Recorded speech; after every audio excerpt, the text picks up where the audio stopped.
Halo teman-teman, jumpa lagi dengan Kak Randy. Pada video sebelumnya, kita sudah membahas masa pemerintahan Abdurrahman Wahid atau Gus Dur. Pada video kali ini, kita akan membahas masa pemerintahan Megawati Soekarno Putri. Tapi kita bahas dulu yuk, awal pemerintahan dan juga kebijakannya. Sekarang kita bahas dulu yuk, masa pemerintahan Megawati Soekarno Putri. Setelah MPR secara resmi melengsarkan Presiden Gus Dur melalui sidang istimewa, otomatis Wakil Presiden Megawati naik jabatan untuk menggantikannya. MPR mengeluarkan ketetapan MPR nomor 3 tahun 2001 untuk menetapkan dan melantik Wakil Presiden Diah Permata Megawati Setiawati Soekarno Putri sebagai Presiden Republik Indonesia yang kelima. Megawati menjadi Presiden Republik Indonesia yang kelima, dan Megawati merupakan Presiden wanita pertama di Indonesia. Wah, luar biasa ya teman-teman. Kakak lanjutkan lagi ya. Kita bahas program Kabinet Megawati.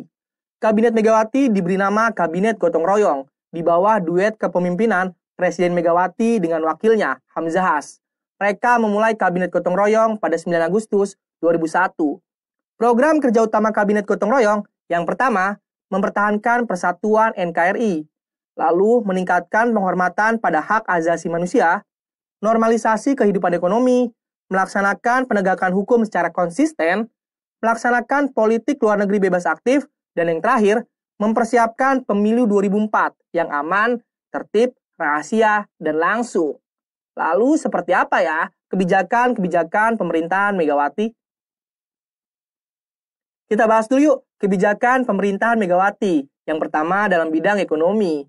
Megawati mengadakan pertemuan Paris Club 3 dengan IMF pada 12 April tahun 2002. Untuk membicarakan penundaan pembayaran utang luar negeri Indonesia yang semakin banyak. Megawati juga memutus kerjasama dengan IMF agar tidak menambah utang negara, karena pemerintah Indonesia sedang menjaga stabilitas ekonomi makro. Dan yang terakhir, pemerintahan Presiden Megawati juga menjual Indosat tahun 2003 untuk menutupi defisit APBN.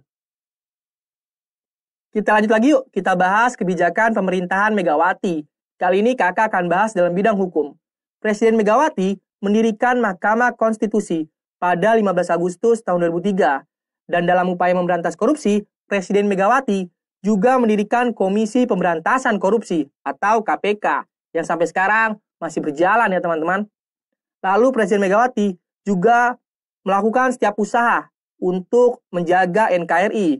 Megawati lebih fokus setelah peristiwa lepasnya Timor Timur dari NKRI pada masa pemerintahan B.J. Habibie. Presiden Megawati juga melanjutkan amandemen UUD 1945 agar lebih sesuai dengan dinamika dan perkembangan zaman. Sekarang kita bahas yuk kebijakan pemerintahan Megawati dalam bidang politik. Megawati mengeluarkan beberapa undang-undang untuk memantapkan situasi dan kondisi politik dalam negeri. Antara lain, coba kalian lihat ya. Yang pertama, Undang-Undang Nomor 12 Tahun 2003 tentang Pemilu. Undang-Undang Nomor 22 Tahun 2003 tentang susunan dan kedudukan MPR, DPR, DPD, dan DPRD. Yang ketiga, Undang-Undang Nomor 23 Tahun 2003 tentang pemilihan umum Presiden dan Wakil Presiden. Presiden Megawati juga menetapkan kebijakan netralisasi PNS dan TNI Polri dalam berpolitik, serta melanjutkan upaya amandemen Undang-Undang 1945. Oke teman-teman, kita sudah membahas masa pemerintahan Megawati Soekarno Putri, yaitu awal pemerintahannya dan juga kebijakannya. Tapi kakak punya pertanyaan nih untuk kalian. Menurut kalian, bagaimana nih peran Komisi Pemberantasan Korupsi di masa sekarang? Coba deh kalian analisis. Oke, setelah ini kita akan membahas akhir pemerintahan Presiden Megawati Soekarno Putri.